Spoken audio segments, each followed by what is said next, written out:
'Cause no one can do it like we do it, like we do it, like we do it. 'Cause no one can do it like we do it, like we do it, like we do it.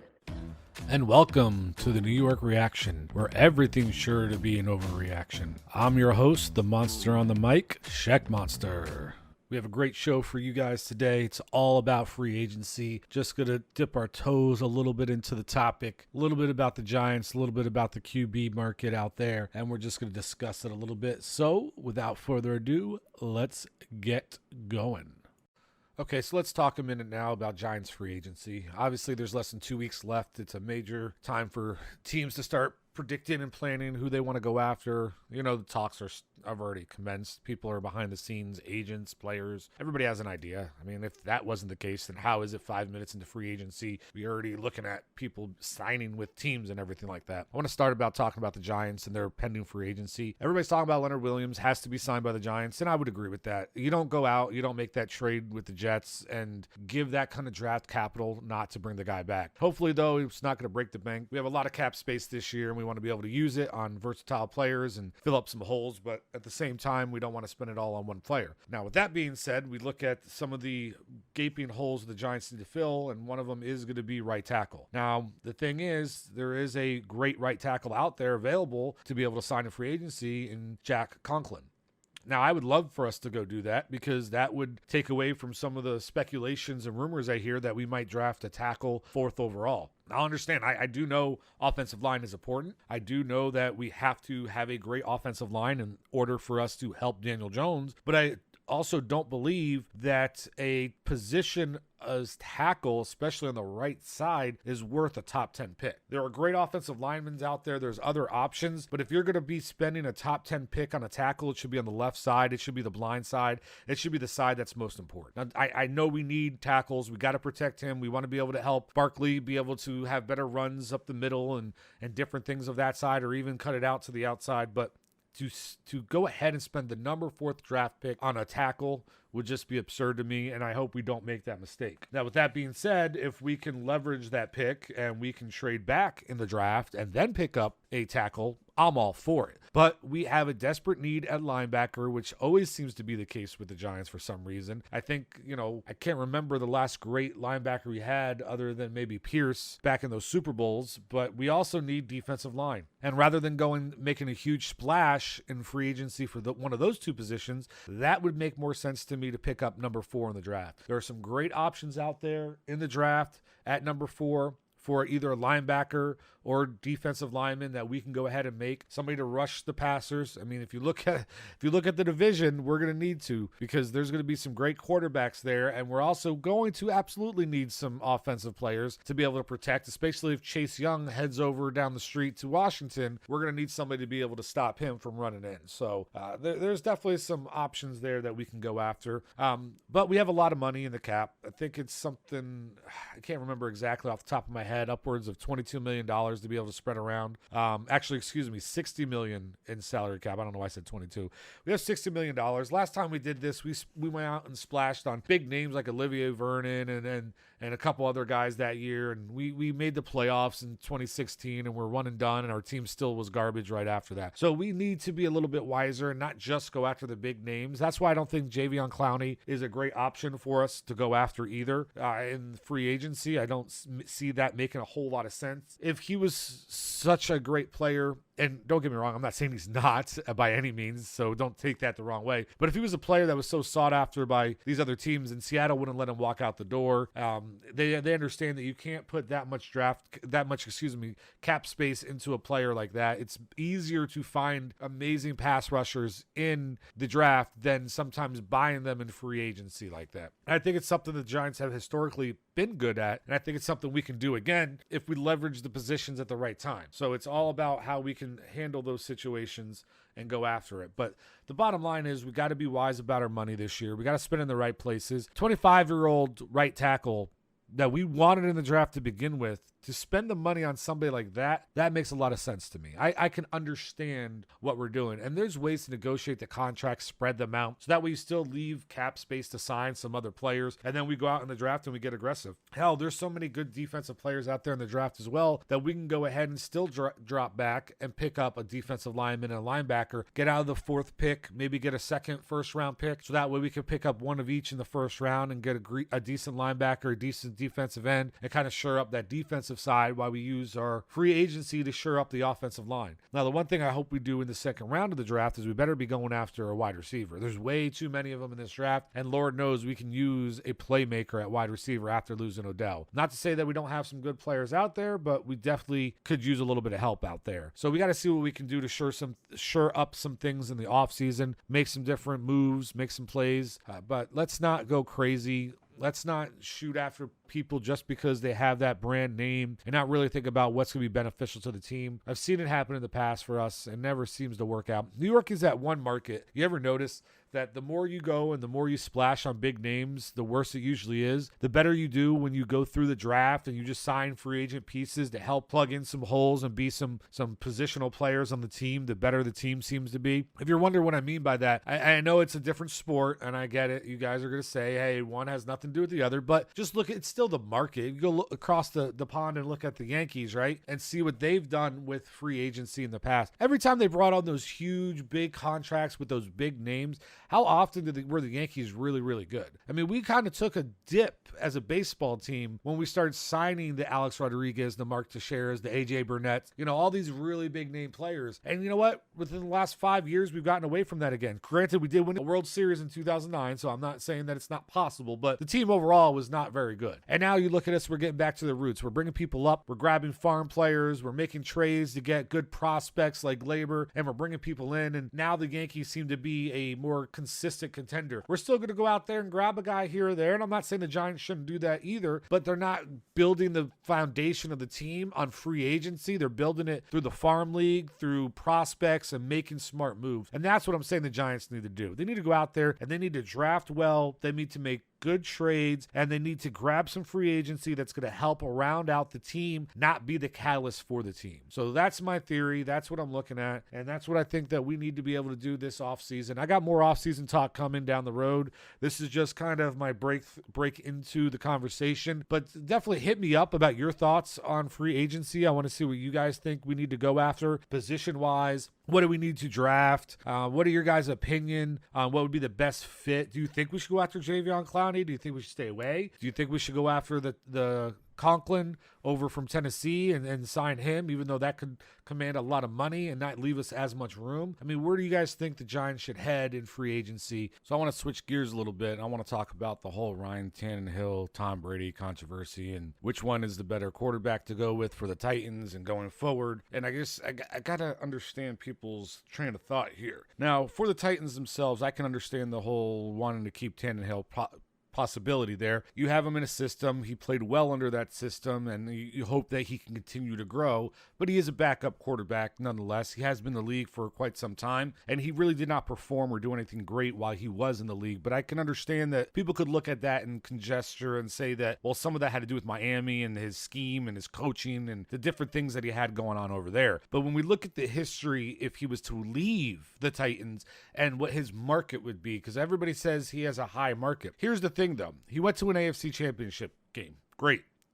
What did he do before that? What did he do in Miami?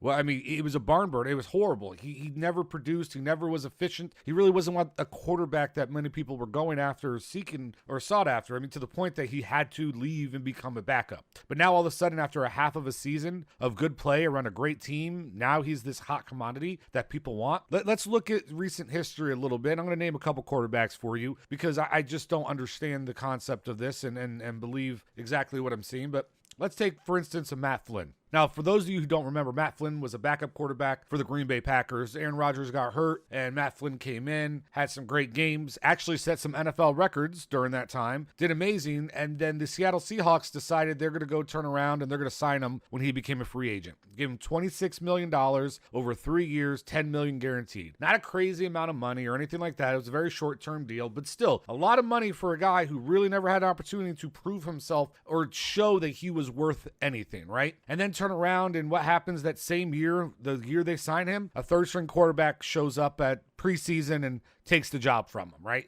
Matt Flynn, never to be heard from again. He wasn't really a great quarterback. He had some great games, but he wasn't a great quarterback. Matt Castle, we all remember what he did the year that Brady went down with that busted knee. He steps in, takes those Patriots to be 11-5. Amazing. What's he do? Turns around, signs a deal with the Chiefs, 6-year deal, $10 million guaranteed, $10 million a season. It was $63 million deal for over 6 years, $28 million guaranteed. At that time, it was a very average deal. I mean, towards the higher end, but of course he wasn't going to be the highest paid quarterback, but still a very, very big deal for a quarterback who once again came out one season, shined in somebody else's offense, and now suddenly we're going to throw money at it and really never mounted out to anything. Then we turn around, and the most recent one is we have Nick Foles. Nick Foles has been in the league for how long now? He was signed with the Eagles, went to the Rams, went to the Chiefs, I think, for a year, came back to the Eagles. He did a great job as a backup. Won a Super Bowl as a backup. Don't get me wrong.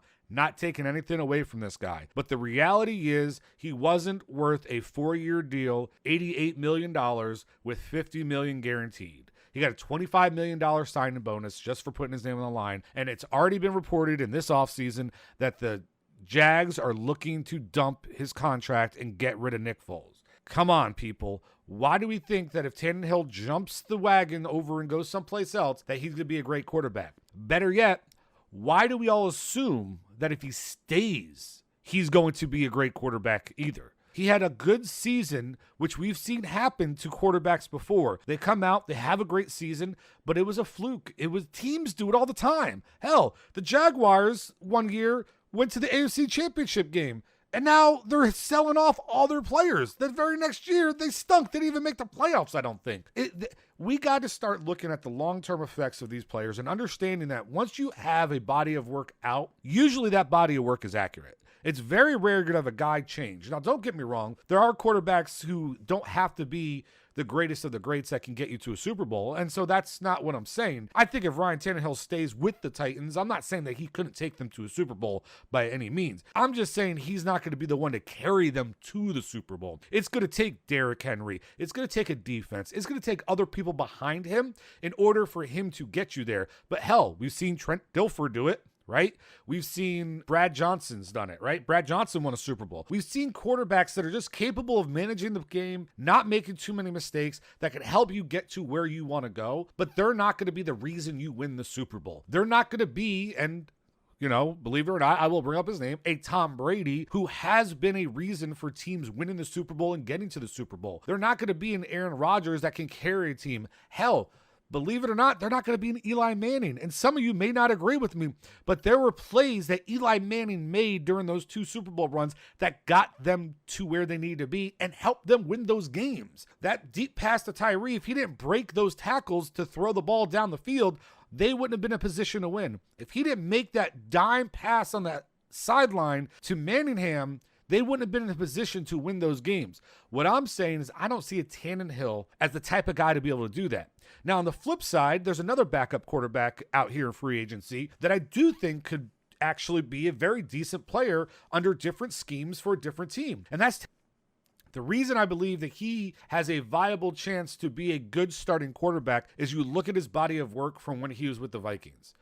Teddy was a good quarterback. He made plays. He did things. It was an unfortunate injury that plagued him, that kept him sidelined longer than the Vikings were able to handle, that put them in a position to have to move on from him.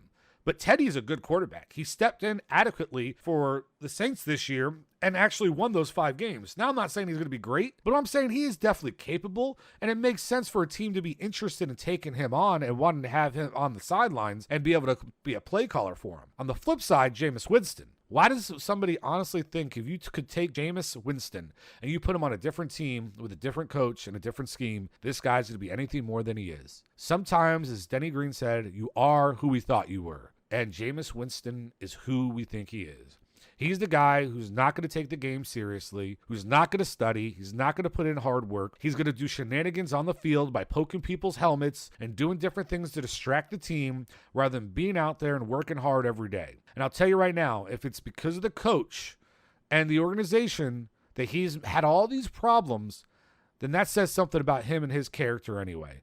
I mean, come on, really? You're going to blame them, and that's the reason now you're going to jump out and be a great quarterback? Yeah, the guy has a bunch of natural talent. Don't get me wrong. He has an arm for days. He can heave the ball down the field. But, man, look at the talent around this guy. Look at the receiving core this guy had. And he's still out there sticking up the field. Come on, man. You put some of these quarterbacks on that team with those talents of players. Hell, Tom Brady, for instance, because it is a destination people have talked about. And look what this guy's going to be able to do.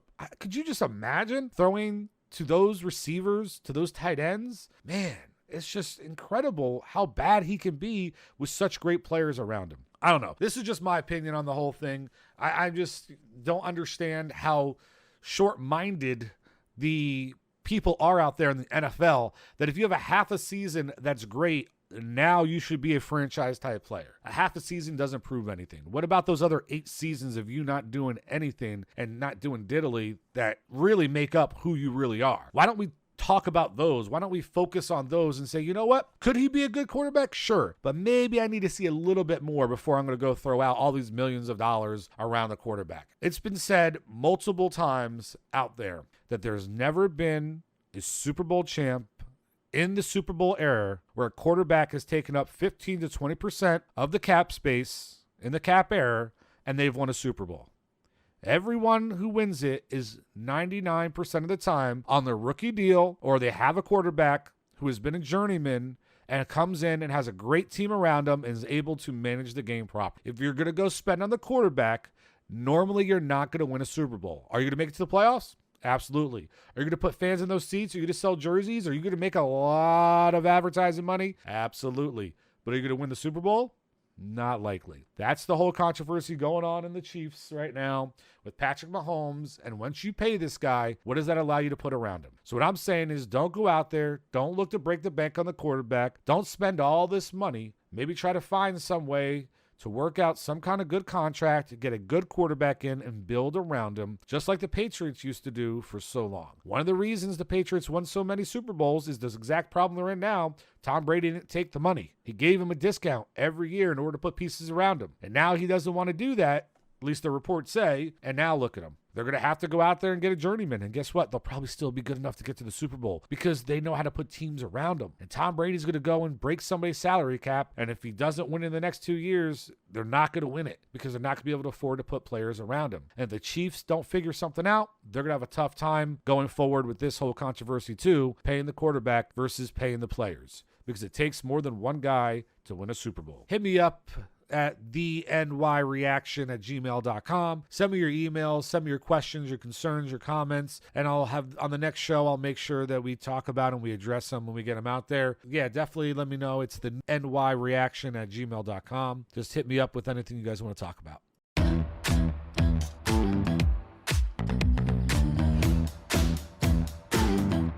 Cause no one can do it like we do it, like we do it, like we do it. Cause no one can do it like we do it, like we do it, like we do it.